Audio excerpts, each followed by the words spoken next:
I'm Mike Coyle, and you're watching Inside Exploration. Today I'm here with Mark Selby, who is the chairman and CEO of Canada Nickel Company, listed on the TSX Venture under CNC.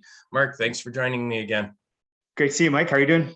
I've been great, and you have been extremely busy. It's been a while since we talked, hasn't it?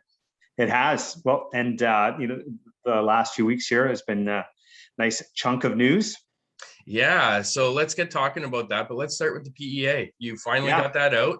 Looks pretty good. There's a few things left out, but you kind of followed up with that. But give us an intro to the PEA first.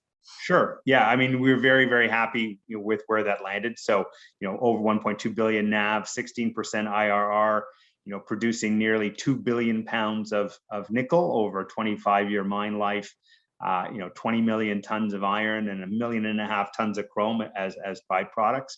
And, I think the key thing with this is, this was based on a resource that we locked in last October. Unlike a lot of juniors who drill and eventually get around doing a PEA, we've been, aggressively advancing this project. So it was big enough last fall, and we got started on a PEA on that basis. And as we saw from last week's release, we continued to step out. We 34 holes worth of drilling plus another 26.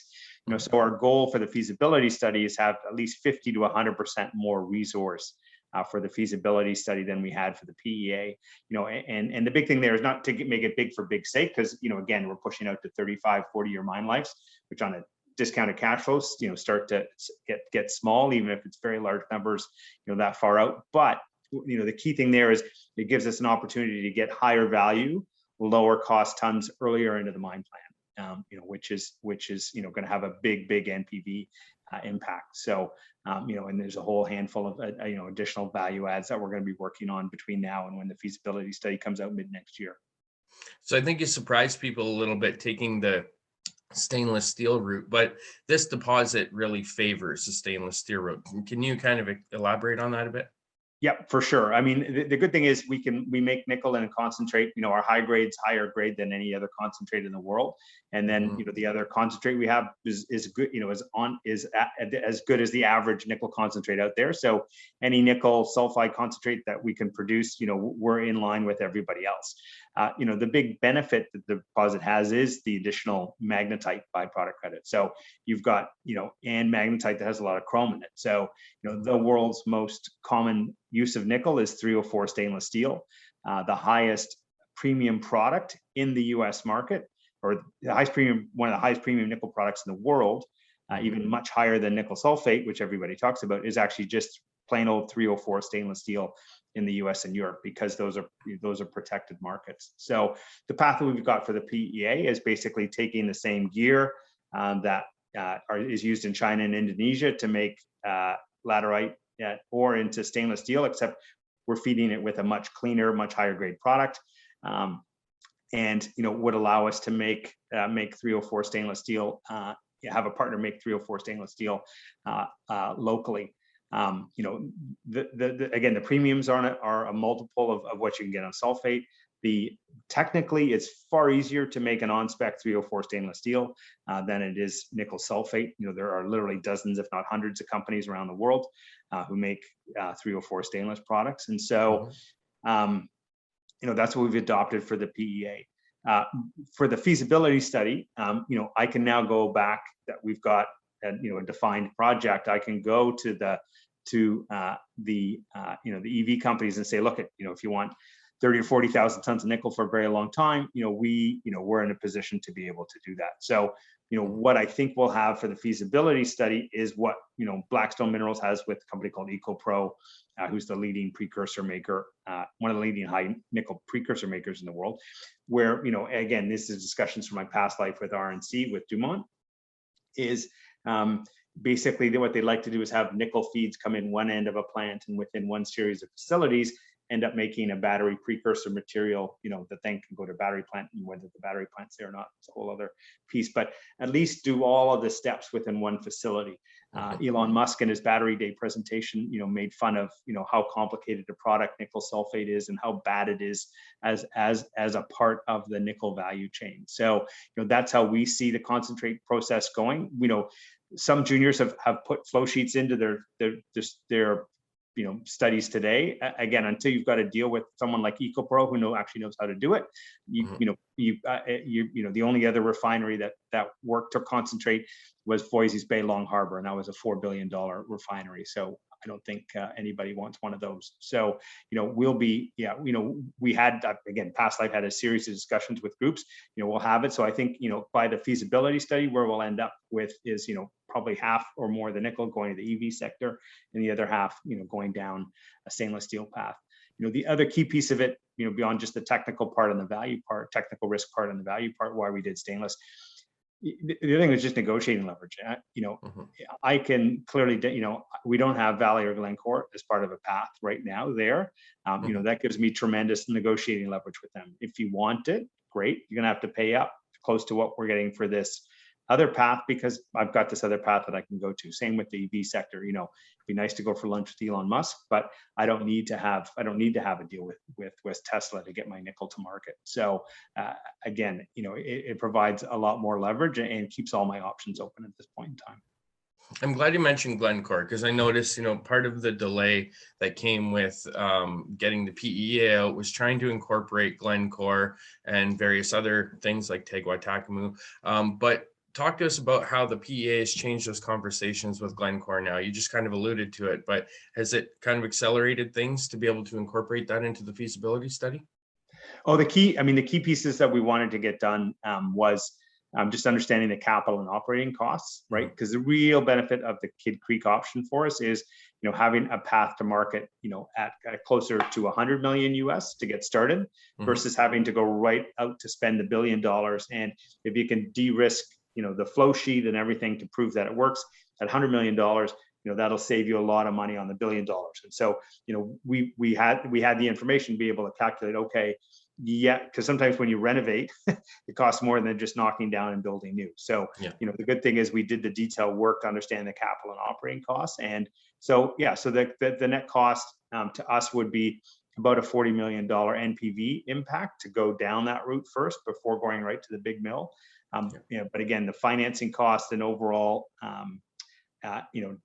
cost to the equity, will be, much, the benefit of that will be much better going down that path to the $1 billion will more than offset that $30 or $40 million additional expenditure if we choose to go there. So, and again, whether we go down that path or not, it's going to depend on the final terms that we negotiate with Glencore, and we'll be keen to pick those up as soon as the PEA gets out. And then secondly, where the nickel market is and, our valuation is at that point in time, whether we need to kind of go door A or door B in terms of go forward path.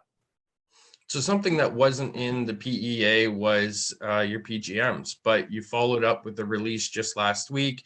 Looked really good. I was pretty interested to see how the PGs seem to kind of encompass that whole anomaly.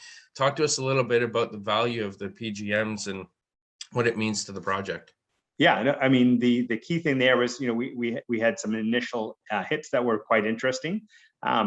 And so the two things, one, it was to drill some of those off would have taken some additional exploration dollars that, we wanted to focus on just getting the nickel resource right for the PEA. And then secondly, most importantly, again, we knew early on that a path through to the stainless steel market wasn't going to allow those PGMs to be payable. So it wouldn't make sense to wave your arms about PGMs for a year and then turn around and say, oh, sorry, we're not going to recover any, I get paid for any. So, with the concentrate we have, the cobalt PGMs are there.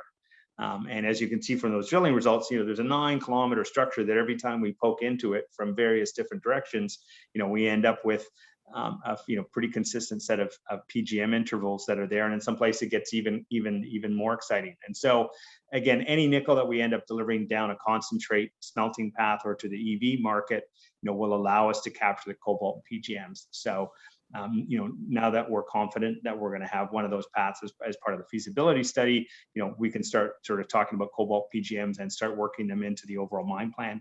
The other big part, which really is going to help put the PGMs back in as an option here is, there's a place where the geophysical structure kind of sort of pushes out into the main main part of the dunite. And what was great with that last set of results is the first time that we had good grades for our property, which is 0.35, 0.4% nickel, basically, right beside, multiple gram per ton PGM material. So, if you look at the net smelter return value of that material, that's going to be some pretty juicy stuff. So we've got a couple holes that have hit it. We'll see what the extent of that area is, but that could turn into a nice starter area. And then we have an identical structure to the northwest corner of the main zone. So we'll see if it gets repeated there. So, and the other part of it is, again, from the concentrate work we were doing through the second half of the year, the PGMs do show up in the concentrate,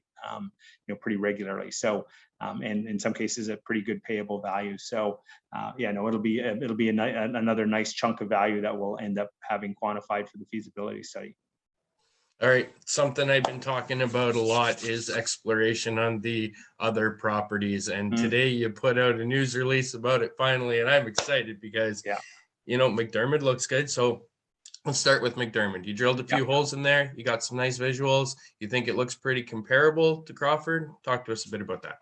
Yeah. So again, we started stepping out around the other regional properties. And so McDermott is a great big target, and we got what we saw. In the release we talked about average grade material and big, so that's good. So that's a huge amount of optionality there, and there are multiple targets. Again, these are 3, 4, 5 kilometer long structures, and 200-meter drill holes. Don't necessarily represent the whole piece. So we were very happy with what we got at McDermott. Again, confirmed that we've got certain geophysical targeting technique that we're using, and mineralized dunite, we pops up every time that we've, followed up so far. What's really exciting about today's release is, there's lots of visible sulphides. There's an old Inco hole nearby that, was 43 meters at 0.33% nickel. Again, haven't got assays back yet, but you can see from the pictures that we provided, for our material, that's, definitely, in the range in terms of grade, for what's there. And the other big bonus is Nesbitt's only 8 kilometers away from Crawford. So, you can't ship this kind of ore. It's, the value diminishes quite a bit if you start having to ship it 20, 25, 30 kilometers. But if you're 8 kilometers away, that's, potentially a new source of higher grade material, that could feed, the Crawford mill. So, really, really exciting. And again, just, for reference, we picked up the property, and I got involved in this on the basis of the very first 4 holes drilled at Crawford. The best interval in those 4 holes was one interval within a larger multi-100-meter intersection of mineralized dunite was 76 meters of 0.38%. Those shiny bits that you saw there was, over a core length of 45 or 50 meters. So, and grade wise, we'll, it's going to be 0.3 something. And we'll see whether it's at the high end of the 0.3s or the low end of the 0.3s, but, I think it looks pretty good. So exactly. And so, that interval in those first Crawford holes became Crawford. So again, very, very early days with Nesbitt, but, the fact that, that popped out really well is great. And it also sets the stage for our target further north that we just picked up from Noble, up in Bradburn and Dargaville. And, again, there's some Inco holes there with a bunch of 0.3% intervals in there. So, we'll see how the follow-up on that one goes. So, I didn't really want to wave my arms big time about the district scale play, but since we've started having some success as we're stepping out, we've confirmed our geophysical approach. In other areas of the world, these large low-grade deposits do occur in clusters, and so the main 3 large nickel sulphide resources in Australia, now all owned by BHP, are all within 50 miles of each other. So, it's going to be fun. We're going to have 2 drills focused on getting the resource 50 to 100% larger for Crawford for the feasibility study, but we're going to continue to poke around the rest of the properties. And we've got a pretty long list of targets. Even the holes from Mahaffey, again, those would have been on the lower end of the range, but, you can see, if you look at the size of the target we have, and we've got two little holes, in there, and we have 4 or 5 geophysical targets within that overall package. We're just going through and working through which ones we think are the better ones, that we'd like to hit. And so far, it turned out very, very good. And you still have Kingsmill to the north that you haven't even touched or talked about yet. Yeah, we poked a few holes in there. Noble had done some work back in the early 2010s on 2 sections, and we tested a few structures to see if something else popped out there. But again, there was some higher grade intervals that are there. Again, given the distance away from Crawford, we won't, we'll see how we go in terms of having it as a focus for the current sort of this phase of exploration program. But again, the key thing here is there's, we've got an approach that works. We've got lots of big targets in the area, and we're dealing with a style of mineralization that does occur in clusters. So, I think, I would say, stay tuned on that front. I think, the next year, as we step around and unlock some of the potential is going to be very, very exciting. So how is the deal with Noble coming along? I'm yeah, sure it's fine. We're just basically working through, again, it's a massive package of patents, claims, and so forth. And we're just working through the legal work to get everything transferred over. So that's all good. So we should be hearing about that shortly then? Yeah. Oh no, we have a binding deal. No, just, things just take time to get papered sometimes. So Timmins also has some smaller, higher grade deposits in and around the area. Down the line for CNC, would it make sense to maybe acquire some of these higher grade targets so you could blend the feed, or is that out of the realm of possibilities right now?